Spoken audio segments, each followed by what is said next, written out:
Bonjour à tous et bienvenue dans la Minute Jardinage. Le mois dernier, nous avons vu ensemble la taille des arbres fruitiers.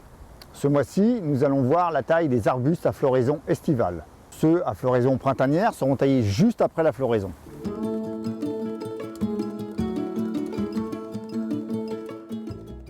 Nous allons travailler ensemble sur les rosiers et les rosiers grimpants, les hortensias, les buddléias, l'hibiscus et le cornouiller. On utilisera un sécateur ou pour les plus grosses branches, un sécateur de force, bien aiguisé et désinfecté, soit à l'alcool, soit avec un désinfectant quelconque. Coupez toujours au-dessus d'un œil, préambule au bourgeon, environ un demi à 1 cm en biais du côté opposé au bourgeon. Pour les rosiers, on enlèvera les plus vieilles branches au profit des plus jeunes, afin de conserver que 3 ou 5 branches. Les branches conservées seront coupées à 3 yeux pour la plupart des rosiers, mis à part les très vigoureux qui seront coupés à 5. Pour le rosier grimpant, on coupera tous les rameaux qui partent de la branche principale à 3 yeux. Les hortensias. Après quelques années sans taille, ils deviennent plus touffus et fleurissent moins bien.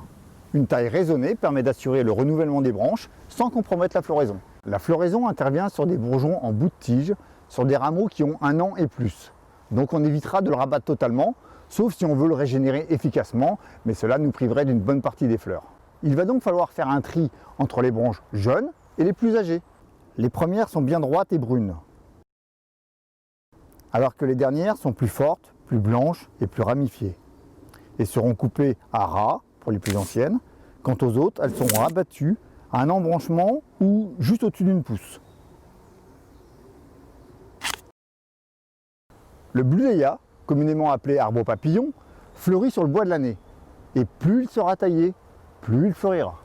Il faut bien dégager l'intérieur de l'arbuste pour laisser virevolter les papillons entre les branches et couper tous les rameaux frêles qui ne donneront rien.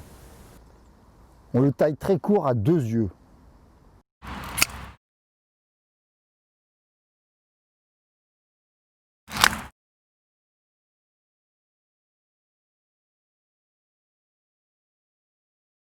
Afin de conserver une silhouette compacte à l'hibiscus, on le taillera chaque année très court. On taillera donc toutes les branches de l'année à 3 yeux. Pour le cornouiller, on taille uniquement les espèces à écorce ornementale pour favoriser l'apparition de nouvelles pousses qui seront beaucoup plus colorées l'hiver venu. On supprime les rameaux les plus anciens, en général plus ternes en couleur, et les fourches. On gardera les plus jeunes, bien droits et colorés.